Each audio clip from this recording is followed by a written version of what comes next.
Hello guys, आज मैं blue box season 2 के एपिसोड 5 को एक्सप्लेन करने वाला हूँ। लास्ट एपिसोड के एंड में युमेका चिनात्सु का मैच देखने बास्केटबॉल कोर्ट पहुँच गई थी। अब चिनात्सु का मैच स्टार्ट होता है। युमेका को बहुत टाइम बाद ऐसा लग रहा था मैच के दौरान एक एक सेकंड कितना इम्पोर्टेंट होता है। एक एक सेकंड बहुत ज्यादा लगने लगता है और मैच खत्म हो जाने के बाद ऐसा लगता है कितनी जल्दी टाइम बीत गया। और मैच में चिनात्सु एक स्कोर करती है जिसे देखकर युमेका का मुंह खुला का खुला रह जाता है। वो सोचती है सच में क्या सिर्फ 2 ही साल हुए हैं। सीन ताइकी पे आता है। वो जिम में था और सोच रहा था क्या युमेका मैच देखने गई होगी। वो चाहता तो चिनात्सु को बता सकता था कि वो आने वाली है, पर ऐसा भी हो सकता था कि वो नहीं जाती, इसीलिए उसने नहीं बताया। तभी वो किसी को रेनडियर की आउटफिट में देखता है जो कुछ ले जाने की कोशिश कर रहा था। ताइकी उसे हेल्प ऑफर करता है। वो हीना थी। वो पूछता है उसने रेनडियर की कॉस्ट्यूम क्यों पहनी है। हीना कहती है क्रिसमस वाइब के लिए पूरी रिदमिक टीम कुछ न कुछ पहन रही थी तो मैंने भी पहन लिया। ताइकी कहता है इसमें चलने में दिक्कत तो नहीं होती।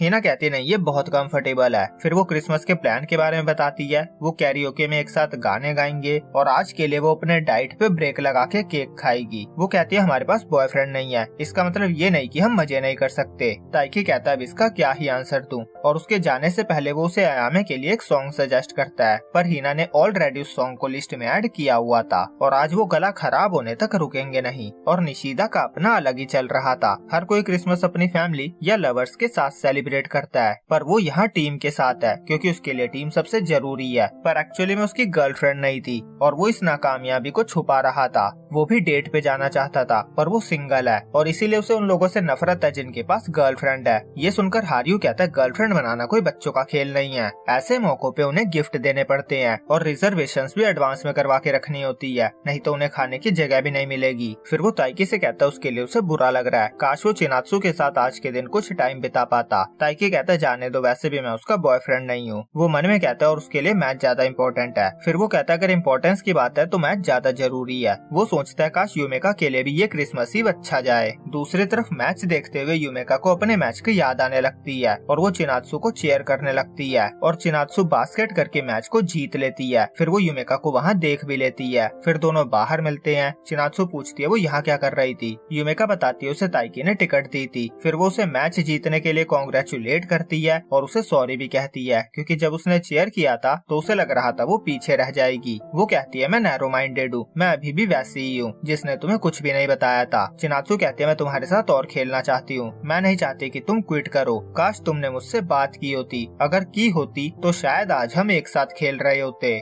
युमेका कहती है तुम रो क्यों रही हो। चिनात्सु कहती है पहले खुद को तो देख लो। युमेका कहती है मैं भी तुम्हारे साथ खेलना चाहती हूँ। चिनात्सु कहती है तो फिर क्विट क्यों किया। युमेका सॉरी कहती है। चिनात्सु कहती है मैंने तुम्हें बहुत मिस किया। तभी नागिशा आती है और वो युमेका को देखकर शॉक हो जाती है और दोनों को रोता देखकर वो कहती है तुम दोनों बच्चे हो क्या। और चिनात्सु और युमेका एक दूसरे को देखकर हंसने लगती है और युमेका को अपने डैड की कही बात याद आती है। प्यार सबसे पावरफुल फीलिंग होती है। गाइस लास्ट टाइम मैंने मॉम कहा था, फिर मुझे कमेंट आया कि वो मॉम नहीं उसके डैड है। मैंने चेक किया और वो उसके डैड ही है जो उसके साथ बास्केटबॉल खेल रहे थे और उन्होंने ही उसे डिवोर्स वाली बात बताई थी। खैर बैक टू द स्टोरी। युमेका को उनकी बात याद आती है। उसे समझ आ गया था जिसकी आप केयर करते हो उसी से आपको हिम्मत मिलती है और अब उसे उसकी पावर वापस मिल गई है। वो चिनात्सु से कहती है चलो फिर साथ में खेलते हैं। चिनात्सु कहती है ठीक है। सीन जिम में आता है। अयामे सेंटा बनकर आती है और सबको गिफ्ट में कुकीज देती है और क्यों को वो ज्यादा पैकेट्स देती है। क्यों कहता है ये ज्यादा नहीं है। अयामे कहती है सिबलिंग्स के लिए है, मेरे पास बच गए थे तो मैंने सोचा वेस्ट क्यों होने दूं। क्यों कहता है जरूरत नहीं है। अयामे कहती है तुम्हें बस थैंक्स कहना है। फिर क्यों थैंक्स कहता है और वहाँ से जाने लगता है। जैसे ही वो बाहर जाता है वो देखता है हिना ताइकी को ही देख रही थी। फिर अयामे आती है और वो सब कैरियोके के लिए निकल जाते हैं और क्यों भी अपने घर चला जाता है। ताइकी सोच रहा था मैच खत्म हो गया होगा, तभी निशिदा उसे खींचकर ले जाने लगता है। वो कहता है KFC की जगह हमारे पास स्टीम्ड चिकन है और केक की जगह प्रोटीन शेक्स हैं। ताइकी कहता है पर ये क्रिसमस ईव है। निशिदा कहता है प्रोटीन ही हमारा लव है और फिर वो सब अपनी स्ट्रेंथ ट्रेनिंग स्टार्ट करते हैं। ताइकी जानना चाहता था चिनात्सु और युमेका के बीच क्या हुआ, पर सोच कर उसका दिमाग ही खराब होगा और वैसे भी क्रिसमस ईव साल में एक ही बार आता है तो वो सब कुछ भूलकर अपनी ट्रेनिंग को एंजॉय करता है। दूसरी तरफ युमेका अपने बॉयफ्रेंड सोसुके से मिलती है और हारियू कारेन से मिलता है और रिदमिक टीम और अयामे कैरियोके में एंजॉय करते हैं और क्यों अपनी फैमिली के साथ एंजॉय करता है। है और चिनात्सु को याद आता है यूमेका ने जाने से पहले ताइकी को टिकट्स के लिए उसे थैंक्स कहने को बोला था। अब नागिशा उससे कहती है सब डिनर के लिए जा रहे हैं, पर चिनात्सु उसे मना कर देती है। वो कहती है उसे कुछ काम है, उसे घर जाना है। फिर वो घर पहुँचती है। ताइकी अभी तक घर नहीं आया था। ताइकी की मॉम उसे जीत की बधाई देती है, पर चिनात्सु फटाफट वहाँ से चली जाती है। वो भागकर स्कूल पहुँचती है। वहाँ उसे जिंगल बेल गाना सुनाई दे रहा था। वो अंदर जाती है। अंदर पार्टी चल रही थी। चिनात्सु को देखकर निशिदा पूछता है उसका तो मैच था, वो यहाँ क्या कर रही है। चिनात्सु कहती है वो कुछ भूल गई थी, वही लेने आई है। लड़के उसे ज्वाइन करने को कहते हैं। रॉक बैंड वाले क्रिसमस कॉन्सर्ट कर रहे थे और निशिदा चिनात्सु से पूछता है ताइकी की फ्रेंड मैच देखने आई थी क्या। वो बताता है उसने टिकट के लिए मात्सुओका से शटल रनिंग में कॉम्पीट किया था। उसने अपनी पूरी जान लगा दी थी। वो खड़ा भी नहीं हो पा रहा था। मैं सोच रहा था ऐसी कौन सी दोस्त है जिसके लिए वो इस हद तक गया, कहीं उसकी गर्लफ्रेंड तो नहीं। चिनात्सु भागकर जिम जाती है और अंदर ताइकी एक्समस ट्री सजाता हुआ we wish you a merry Christmas गा रहा था। तभी चिनात्सु अंदर आ जाती है और ताइकी डर जाता है। वो कहता है अभी मुझे हार्ट अटैक आ जाता, मुझे इस तरह डराया मत करो। चिनात्सु सॉरी कहती है। ताइकी पूछता है उसका तो मैच था ना, वो यहाँ क्या कर रही है। चिनात्सु बताती है उन्होंने पहला मैच जीत लिया। ताइकी कांग्रेचुलेट करता है। फिर चिनात्सु टिकट के लिए उसे थैंक्स कहती है। उसी की वजह से यूमेका और उसके बीच सब कुछ ठीक हो पाया। वो कहती है मैंने सुना इसके लिए तुम्हें बहुत भागना पड़ा। ताइकी समझ जाता है कि इसके पेट में बात नहीं पची होगी। वो कहता है छोटी सी रेस थी। चिनात्सु कहती है मुझे पता था यूमेका को कुछ प्रॉब्लम थी, पर मैंने सोचा अगर वो मुझसे बात नहीं करना चाहती तो मुझे कुछ नहीं कहना चाहिए। उस बात का मुझे रिग्रेट था, पर आज मैं उस गलती को तुम्हारी वजह से सुधार पाई, इसके लिए मैं तुम्हारी एहसानमंद हूँ। ताइकी कहता है तुम्हें थैंक्स कहने की जरूरत नहीं है। जिस तरह तुम यूमेका से इन्फ्लुएंस होती हो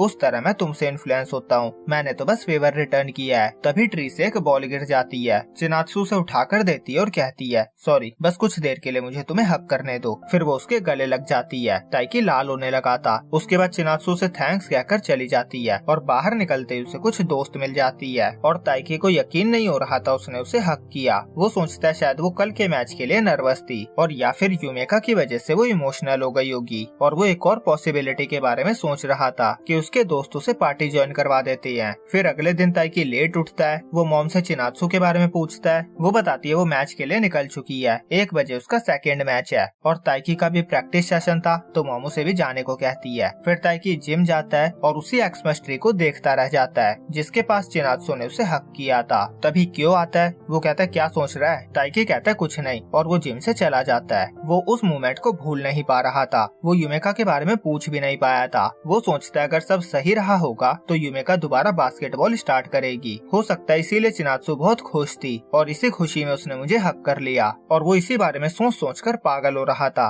तभी वहाँ यूमेका आती है। वो कहती है दांत के अलावा भी कुछ प्रॉब्लम है क्या। ताइकी नोटिस करता है उसने अपने बालों को कटवा लिया था। यूमेका कहती है ठंड के टाइम पे शॉर्ट हेयर रखने से ठंड तो लगेगी, पर इस तरह ये बास्केटबॉल के बीच में नहीं आएंगे। वो कहती है मैं कोशिश करूंगी मेरा स्कूल मुझे बास्केटबॉल टीम में ले ले। वो कहती है जब मैं चिनात्सु के बारे में सोचती हूँ वो मुझे इंस्पायर करती है और आगे बढ़ने के लिए मुझे बहुत ज्यादा मोटिवेशन की जरूरत है। ताइकी सोचता है शायद मैंने किसी मॉन्स्टर को जगा दिया है। यूमेका कहती है चिनात्सु को सपोर्ट करते रहना, ध्यान देना वो मेरे जैसी गलती ना करे, आखिर तुम उसके बॉयफ्रेंड हो। ताइकी कहता है हम डेट नहीं कर रहे हैं। यूमेका को शौक लगता है। उसे याद आता है उनकी पहली मुलाकात में भी ताइकी ने यही कहा था। वो कहते हैं तुम उसके बॉयफ्रेंड नहीं हो, फिर भी तुमने इतना सब किया और मुझे टिकट देने के लिए इतनी प्रॉब्लम भी उठाई, तुम पक्का उसे लाइक करते हो, कहीं उसने तुम्हें रिजेक्ट तो नहीं कर दिया। ताइकी कहता नहीं मैंने उसे बताया ही नहीं। यूमेका उसे ढक्कन कहती है। वो कहती है चिनात्सु हमेशा गेम पे फोकस करती है, मुझे भी नहीं लगता उसे रोमांस में कोई इंटरेस्ट होगा। ताइकी कहता है हाँ शायद। यूमेका कहती है तुम कब तक बहाने बनाते रहोगे, प्यार दुनिया की सबसे पावरफुल फीलिंग है। और यहीं पे ये एपिसोड एंड होता है। तो जल्दी मिलेंगे इसके अगले एपिसोड में इसके अगले आर्क के साथ। तो जब तक के लिए वीडियो को लाइक करें और चैनल को सब्सक्राइब करना ना भूलें।